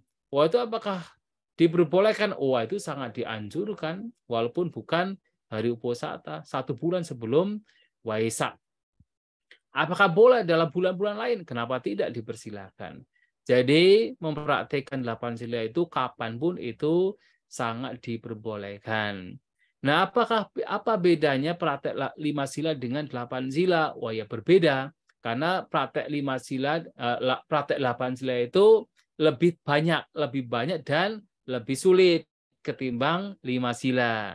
Jadi kalau 5 sila kan ya diri untuk membunuh, tidak mencuri, tidak melakukan tindakan asusila. Jadi dalam praktek 5 sila, Anda punya istri, punya suami, masih bisa berhubungan sebagai suami dan istri dengan yang sah, dengan suami atau istrinya sendiri. Tapi ketika mempraktikkan 8 sila, Anda tidak boleh kepada siapapun, termasuk istri suami nggak boleh. Jadi betul-betul di hari itu harus hidup selibat. Wah, ini lebih sulit. Artinya pengendalian batinnya itu jauh lebih ditekankan lagi ketimbang kalau mempraktikkan 5 sila. Nah, dalam 8 sila, pengendalian batinnya itu lebih ditekankan lagi. Nah, itu salah satunya. Kemudian, dalam praktek 5 sila, Anda masih diperbolehkan untuk makan, bahkan setelah tengah hari. Tapi di dalam praktek 8 sila, Anda tidak diperkenankan makan setelah tengah hari. Artinya, pengendalian batinnya itu kembali ditekankan lagi berkenaan dengan makanan. Termasuk Anda juga di hari mempraktikkan 8 sila, tidak menggunakan wewangian atau apapun benda yang sifatnya untuk menghias diri, kemudian tidak bernyanyi, menari, memainkan musik, melihat tontonan pertunjukan, untuk apa? Supaya pengendalian dirinya itu lebih ditekankan. Nah, sehingga dengan praktek 8 sila yang batinnya lebih terkendali, yang indera-inderanya itu lebih dijaga, maka manfaat yang diperoleh itu jauh lebih besar ketimbang praktek 5 sila. Sehingga Sang Buddha pernah menyampaikan, kalau seseorang mempraktekkan 8 sila dengan baik dan betul-betul dipraktekkan dengan sungguh-sungguh, maka sebagai hasilnya adalah mudah. Mudah untuk ketika meninggal terlahir di alam surga. Nah, itu disampaikan Sang Buddha kepada seorang perumah tangga bernama Visakha. Jadi mudah untuk terlahir di alam surga ketika mempraktikkan 8 sila. Nah, karena apa? Karena pengendalian dirinya, pengendalian batinnya, pengendalian indera-inderanya itu lebih ditekan dan lebih diperkuat dengan mempraktikkan 8 sila. Itulah bedanya, ya. Mudah-mudahan bisa dipahami. Ya. Semoga terjawabkan ya, Saudari Vivi ya. Bedanya kan beda kelebihan 3 sila. Beda Ya, yang paling jelas. bahkan 4 sila, bukan 3-nya sila, 4 sila. Karena apa yang sila ketiga sudah diganti. Oh iya, benar. Ya, jadi lebih mengendalikan diri di hari itu. Iya. Silakan Bapak Ibu, jangan malu-malu, bisa langsung bertanya aja dengan Bante. Oh ya, Ibu Hermin, silakan angkat tangan. Coba di-unmute dulu, suaranya masih di-mute tuh. Sudah. Oke, silakan. Ya. Selamat malam, Wandami Bante. Baik, malam. Ya. Saya mungkin ini Bante yang memberi kesaksian ya, kekuatan parita dalam hal ini untuk kesembuhan. Saya kan mengalami kecelakaan tahun lalu dan saya selama nggak tahu berapa bulan nama saya tercantum di daftar itu. Ya, secara ini berapa bulan terakhir ini aja baru dihapus karena saya sudah secara fisik saya sudah kembali normal walaupun belum 100%. Cuman mungkin dalam masa saya memang nggak sempat baca parita ke rumah sakit ya karena saya lama di ICU hampir 1 bulan. Tapi tetap secara Zoom teman-teman semua membacakan parita buat saya. Nah, sejalan dengan itu saya kan kehilangan beberapa momen dalam kehidupan saya. Terjadi satu hal yang sangat-sangat mengecewakan, Bante. Bagaimana saya mengembalikan kekuatan mental saya untuk menerima kondisi ini, Bante. Nomodana, Bante. Oh, gitu ya. Iya, Bante. Parita apa yang bisa mengembalikan kekuatan mental saya, Bante? Untuk Iya, Bante. Kekuatan mental seseorang itu akan semakin kuat, semakin berkembang ketika kehidupannya itu diisi dengan hal-hal yang baik.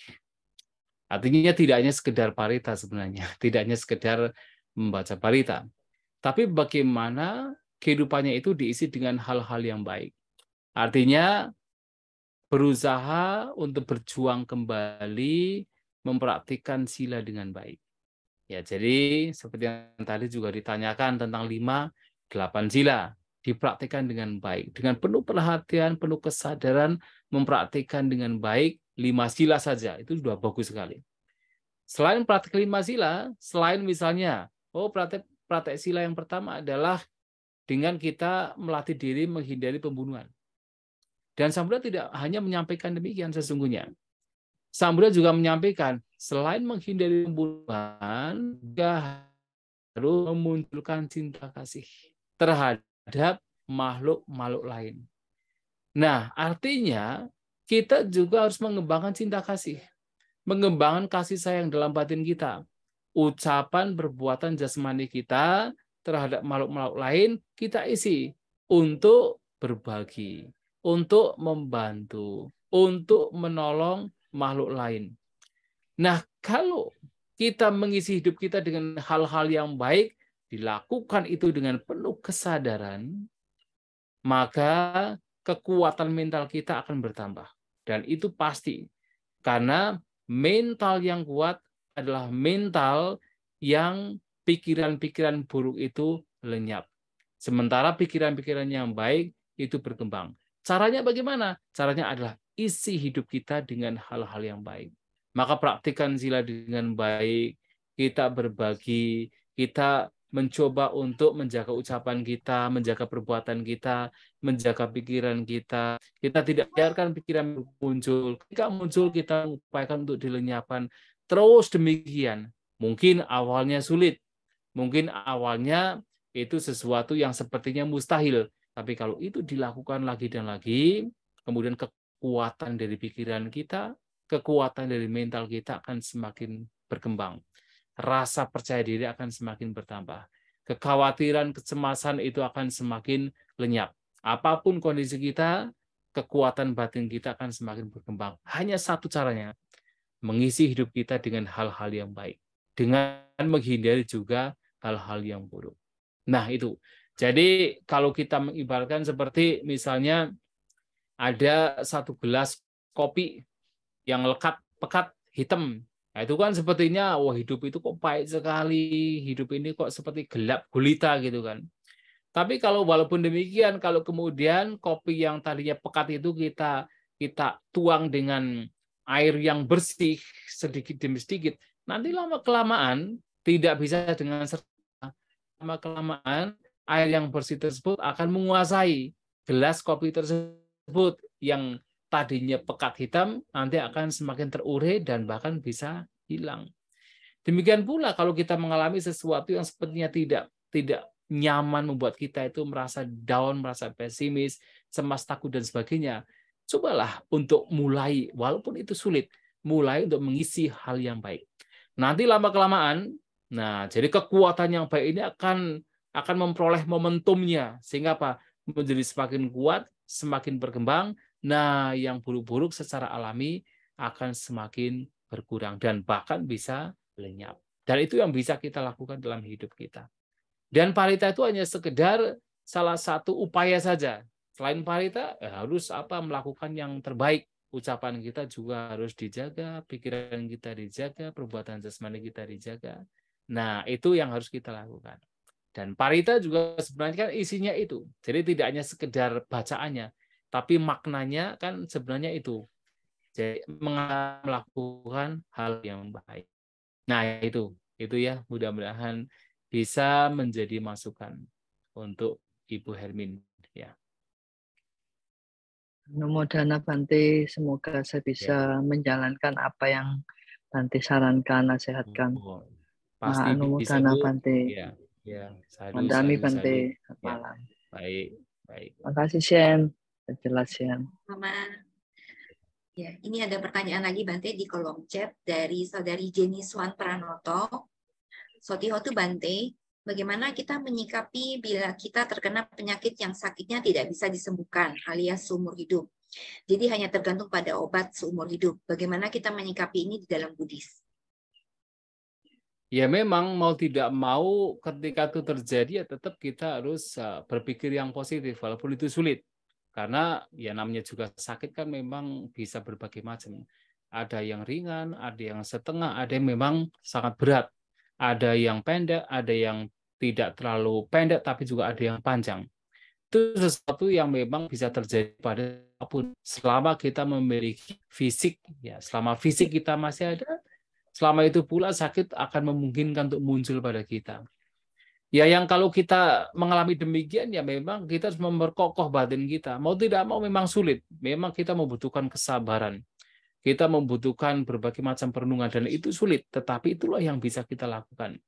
Artinya kita harus senantiasa seperti tadi adalah merenungkan bahwa memang sakit itu sesuatu yang memang wajar pada tubuh. Itu bisa terjadi pada siapapun seperti yang sedang dialami karena fisik itu karakteristiknya adalah memberikan sakit, maka itu harus diterima. Melihat itu sebagai wajar yang mau tidak mau harus diterima bahwa sakit memang sesuatu yang memang menjadi bagian dari hidup setiap manusia. Nah ketika menerima demikian lantas apa yang dilakukan? Tetap berusaha untuk melakukan hal-hal yang positif. Walaupun itu sulit, walaupun itu tidak mudah, tetap melakukan hal positif. Itu bisa kita lakukan. Nah, yang ketiga adalah kita pun juga harus senantiasa mengembangkan batinnya, mengembangkan batin. Walaupun itu sulit, tetap kita melakukan, tetap bersabar, tetap kita ya bertahan, tidak memunculkan kemarahan, keputusasaan, sadari bahwa itu hanya sekedar fenomena yang muncul dan lenyap. Dan apalagi ini nasihat Sang Buddha kepada seorang rumah tangga bernama Anathapindika. Ketika dia sakit, Sang Buddha menyampaikan, cobalah latih. Biarkan walaupun tubuh saya sakit, tapi batin saya tidak ikut sakit. Nah, bagaimana tubuh yang sakit, kemudian badan, maksudnya tubuh yang sakit, batin tidak ikut sakit. Ini dijelaskan oleh Bhante Sariputta. Jadi ketika Anathapindika ini bertemu dengan Bhante Sariputta, kemudian Bhante Sariputta bertanya, kenapa kok kamu terasa bahagia sekarang ini? Iya Bhante, tadi saya mendapatkan nasihat dari Sang Buddha. Nasihatnya apa? Tadi Sang Buddha menyampaikan bahwa walaupun badan sakit, tapi batin tidak ikut sakit. Tapi apakah kamu tahu, dengan badan sakit, badan sakit, kemudian batin tidak sakit? Oh tidak tahu Bhante. Nah, kemudian dijelaskan, bagaimana fisik sakit tapi batin tidak sakit adalah ketika seseorang selalu merenungkan bahwa sesungguhnya tidak ada diri, tidak ada self, tidak ada aku. Yang ada hanya sekedar 5 gugusan yang terus munculnya. Di sana tidak ditemukan adanya aku. Ketika muncul persepsi anggapan ada aku ini sakit, aku ini menderita, aku ini terzolimi misalnya, nah disitulah sakit batin itu muncul.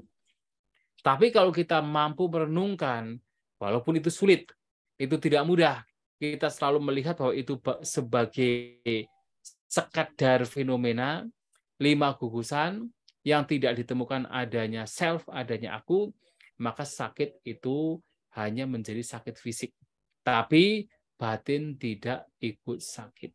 Nah, itu yang bisa kita juga mempraktikkan dalam kehidupan kita. Walaupun sulit, tapi bukan berarti bukan sesuatu yang mustahil. Itu sesuatu yang memungkinkan untuk bisa dilakukan. Ya, demikian ya.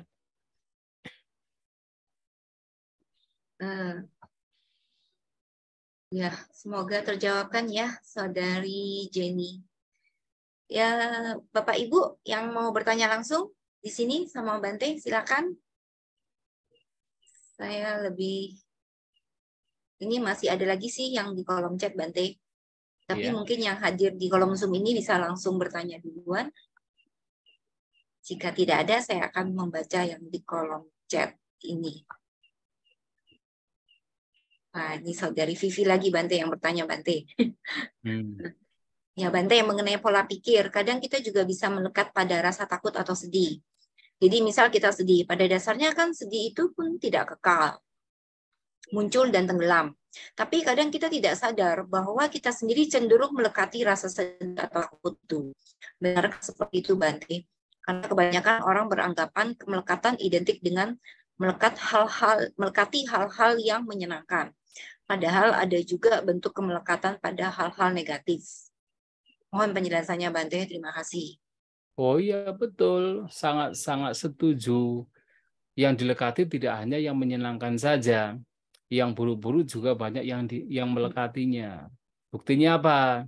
Ketika kita marah dengan seseorang, padahal kemarahannya itu sudah lewat, artinya orang mungkin mencela kita, celaannya sudah lewat, tetapi kemarahan kita itu masih kita genggam. Marah kita masih kita genggam sampai 1 minggu, 2 minggu, 1 bulan, 1 tahun, 2 tahun, 3 tahun, 5 tahun, sampai mati kita tetap marah pada orang tersebut. Artinya kemarahan yang sebenarnya tidak menyenangkan itu dilekati. Ya karena apa ya? Karena pikiran yang tidak dilatih. Makanya betul. Jadi kemelekatan itu tidak hanya kepada yang menyenangkan, tidak juga banyak yang melekatinya. Orang sudah tahu itu kesedihan itu sesuatu yang tidak baik ya, tetapi terus dilanda kesedihan dan tidak pernah berakhir. Artinya orang mengatakan tidak bisa move on gitu. Nah, kenapa? Kemelekatan terhadap kesedihan, kemelekatan terhadap situasi dan kondisi yang membawa kepada kesedihan. Padahal situasi itu selalu berubah. Tapi karena tidak melihat perubahan, maka tetap menggenggam apa yang tidak menyenangkan, menggenggam kesedihan, dan tidak bisa move on. Itu betul. Maka kemelekatan tidak hanya kepada yang menyenangkan, yang tidak menyenangkan juga itu bisa dilekati. Itulah maka penting kita untuk melihat bahwa segala sesuatu sifatnya adalah tidak kekal, tidak bisa dipertahankan. Yang tidak bisa dipertahankan jangan dilekati. Ya, karena apa? Membawa kepada duka, penderitaan. Gitu ya. Semoga terjawabkan ya. Saudari Vivi lagi di jalan katanya Bante. Nggak bisa iya. nongol di ruangan Zoom, lagi di mobil gelap. Iya, baik. Bante, saya mau tanya Bante. Ya. Kebajikan tertinggi itu kan dengan melakukan praktek meditasi ya Bante ya. Yang mohon penjelasan Bante kenapa kok praktek meditasi itu adalah kebajikan yang superior daripada berdana dan praktek sila yang lainnya Bante. Terima kasih Bante. Karena praktek meditasi itu kan langsung membawa batin ke batin itu sendiri. Langsung berusaha untuk melenyapkan sumber dari segala bentuk pikiran yang membawa kepada berbagai macam perbuatan dan juga ucapan yang tidak baik. Artinya, kalau kita hanya berdana tanpa kita bermeditasi, ya berdana adalah baik. Tetapi kemudian karena kekikiran belum dilenyapkan, maka kemungkinan untuk menjadi kikir lagi itu terjadi. Kemudian praktek sila itu menghindari pembunuhan itu baik. Tetapi karena itu sebagai contoh ya, menghindari pembunuhan itu baik, menghindari pencurian itu baik. Tapi kalau akal belum dilenyapkan, maka seseorang bisa saja ketika kemarahan terjadi tidak bisa dikontrol, masih melukai bahkan bisa membunuh.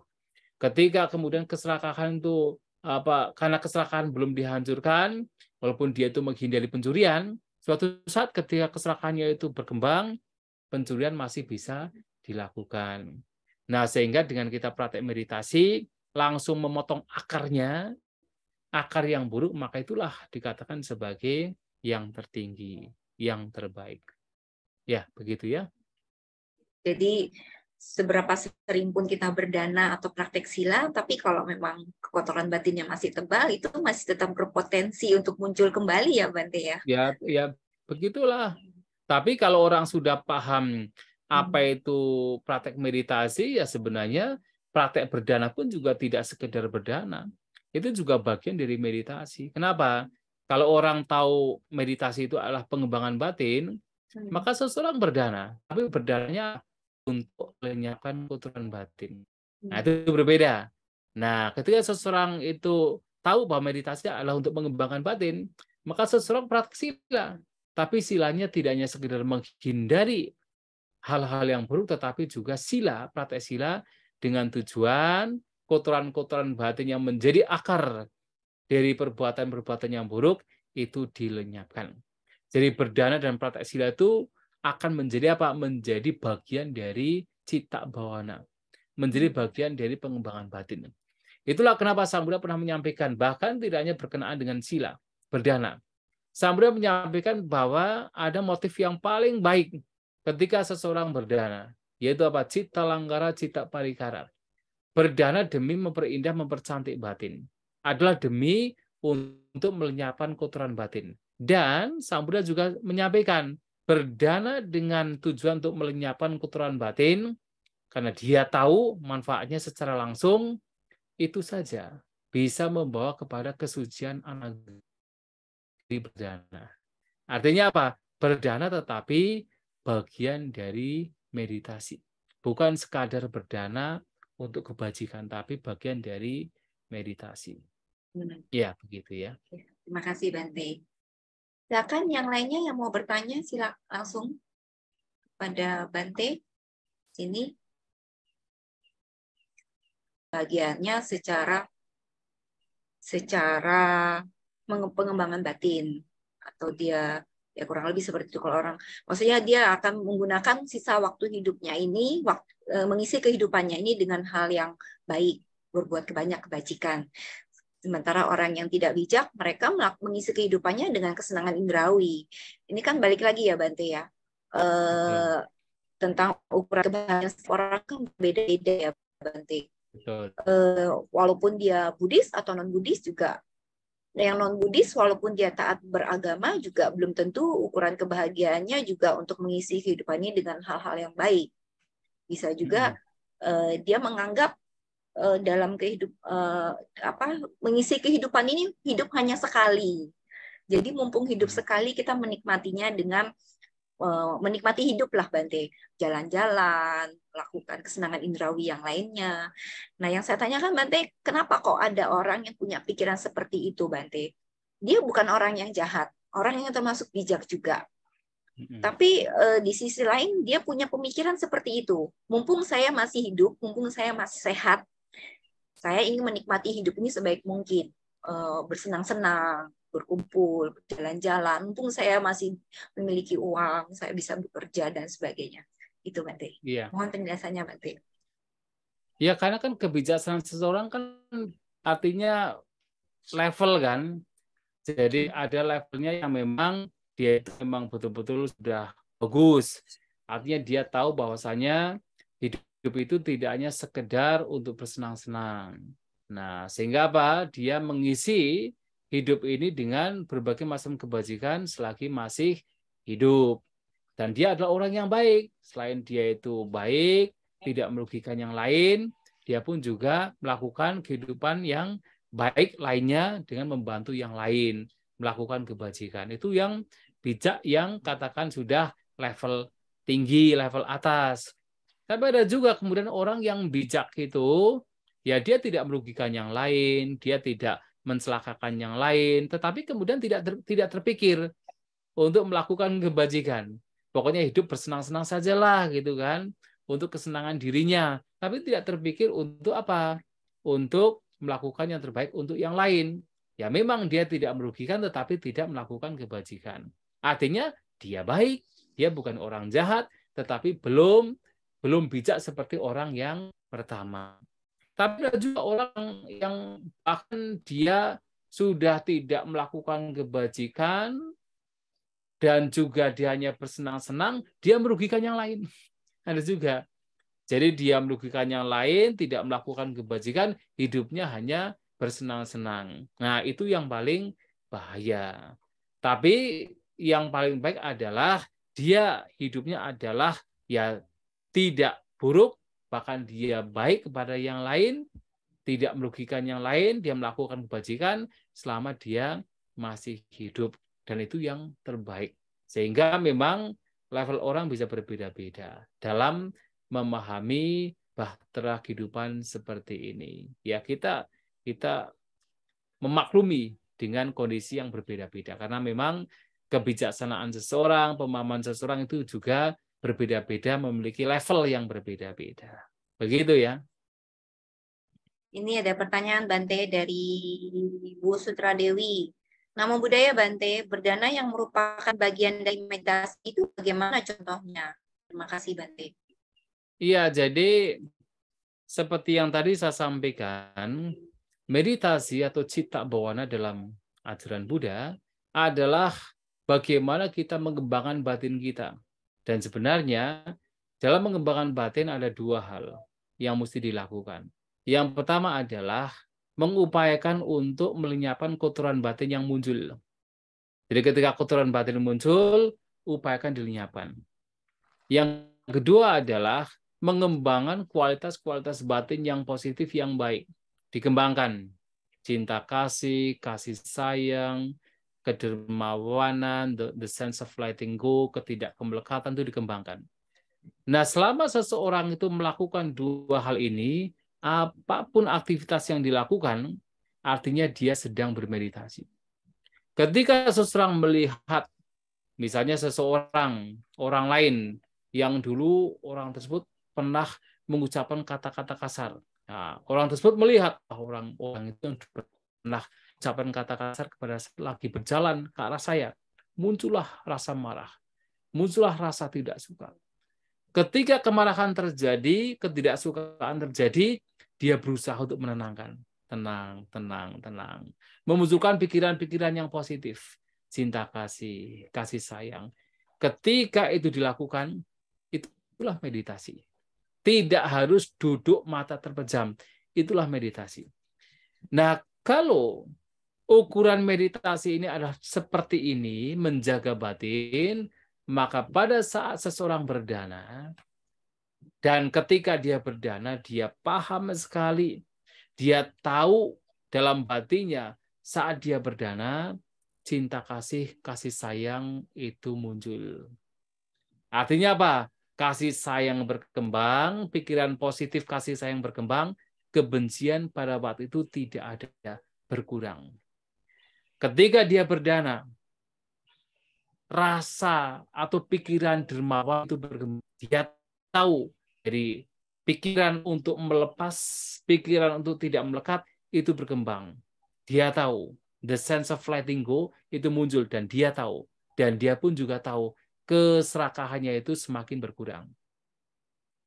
Nah, dan dia pun juga tahu, oh ternyata dengan berdana seperti ini, memberi seperti ini, kotoran batin itu berkurang.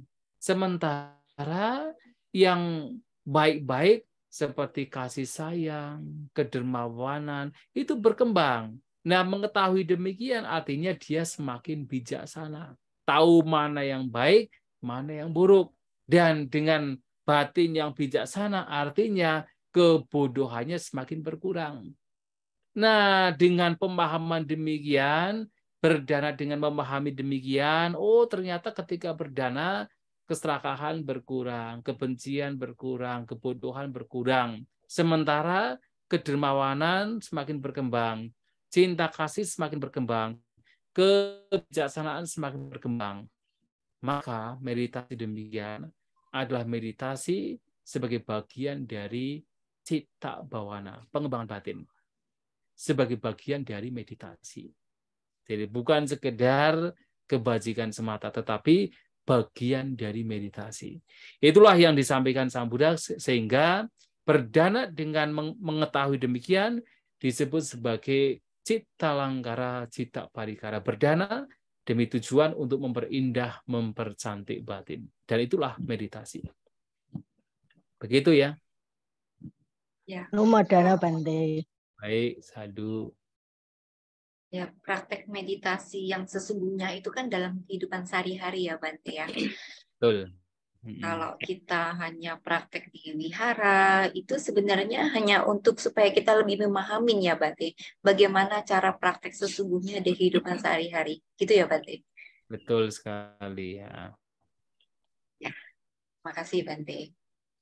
Silakan yang bertanya lagi pada Bante. Ini ada pertanyaan di kolom chat Bante. Dari saudari Vina. Apakah meditasi bisa menyebabkan terlahir di alam arupa Brahma? Bila iya, bagaimanakah mindset kita saat meditasi agar tidak terlahir di sana? Karena terlahir di alam tersebut tidak punya jasmani. Ketika seorang sama Sang Buddha muncul, maka tidak dapat mendengarkan Dhamma. Itu hanya ketika seseorang bermeditasi, kemudian mencapai arupa jhana. Ketika mencapai arupa jhana, kemudian tidak ada pemahaman Dhamma, itu bisa terlahir di alam arupa Brahma. Tapi nggak usah khawatir. Pertama, pencapaian arupa jhana itu sesuatu yang bukan sesuatu yang mudah. Bukan sesuatu yang mungkin orang dengan mudahnya mengklaim, oh saya sudah mencapai arupa jhana, nasanya, tidak demikian. Itu sesuatu yang tidak mudah. Dan tidak usah khawatir pula. Kenapa?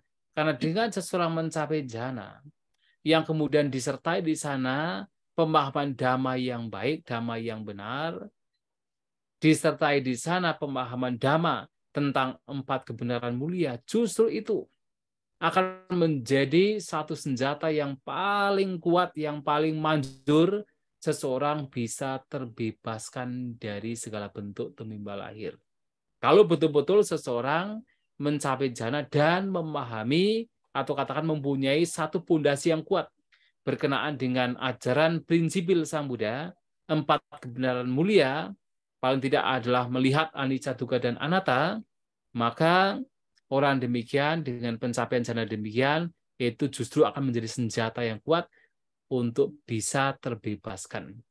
Ya, itu yang harus dipahami dalam kita mempraktikkan meditasi.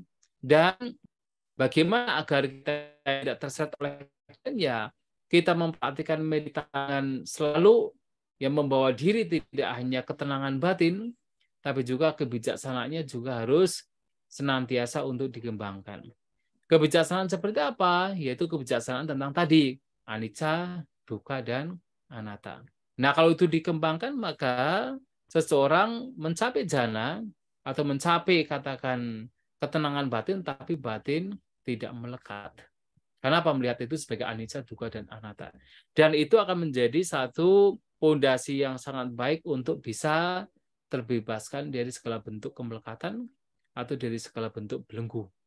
Itu yang harus kita lakukan dalam praktek meditasi. Ya, saya kira demikian ya.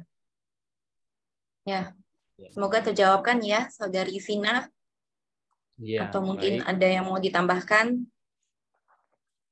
Ini kayaknya waktunya sudah jam 9 ini. Ya, banyak Ya. itu keadaannya, momen banyak yang kita itu kesehatan fisiknya terganggu, jangan terlalu malam ini. Ya. Ya, baik. Ya, sudah 2 jam kita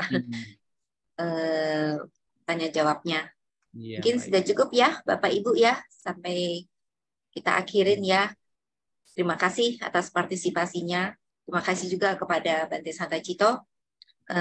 Sebelum kita, mungkin Bante ada mau yang disampaikan untuk sebagai closing statement gitu, Bante? Oh, sudah cukup, sudah banyak. Sudah cukup ya. Sudah cukup banyak. jelas sudah. Anumodana Ya. Bante. Sadu. Kita akan tutup dulu dengan membacakan parita pelimpahan jasa. Iya. Silakan.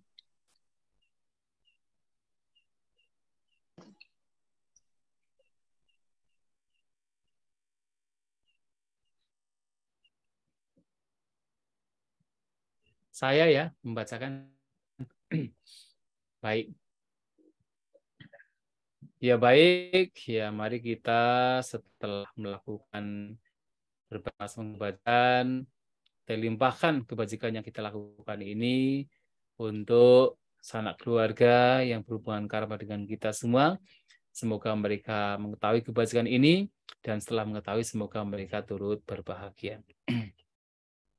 Punya siddhani kata sayana ni kata nime te sanja bhagino hantu sattananta pamanaka ye piya gunawanta ca mayang mata pita dayo de dhamme cabya de dawa anye majata verino sattha tithandi lokasming te bhumma catuyonika Panjeka catuwokara sangsaranta bhava bhave nyatang ye patidana me anumodantu te sayang ye cimang napajananti dewa te sang nivetayung maya dinnana punyanang anumodana hetuna sabbe satta sada hontu avira sukha jivino Kema padanca paponto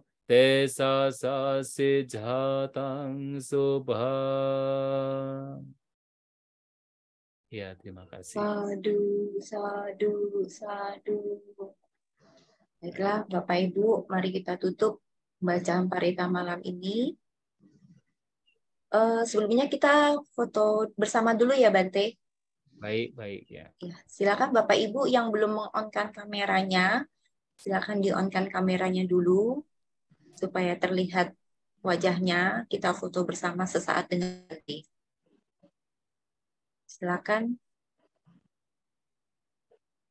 Silakan Ai Hili untuk dibantu. Ya, siap. Siap ya.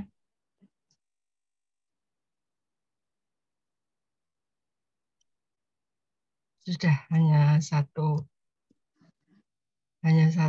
layar ini. Sudah. Terima kasih. Ya, terima kasih Ai Hili. Ya. Mari kita tutup dengan membacakan nama Karapata.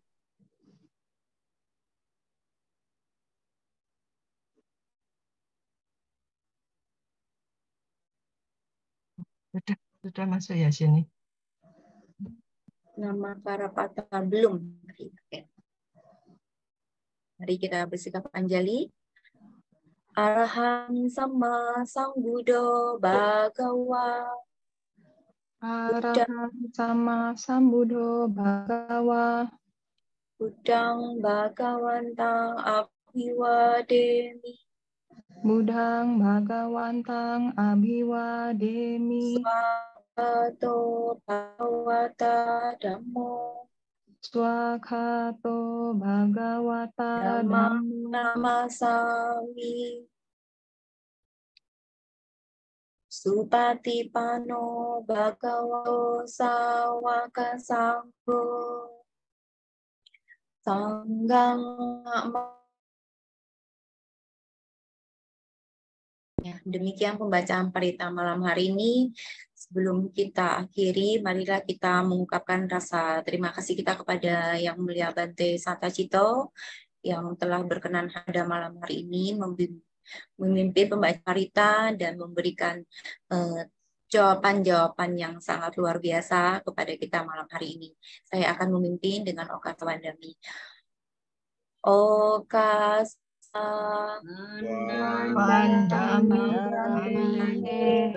Abhiwadana silesani canggoda pacaino cattaro dhamma wadanti ayuwano sukang balang.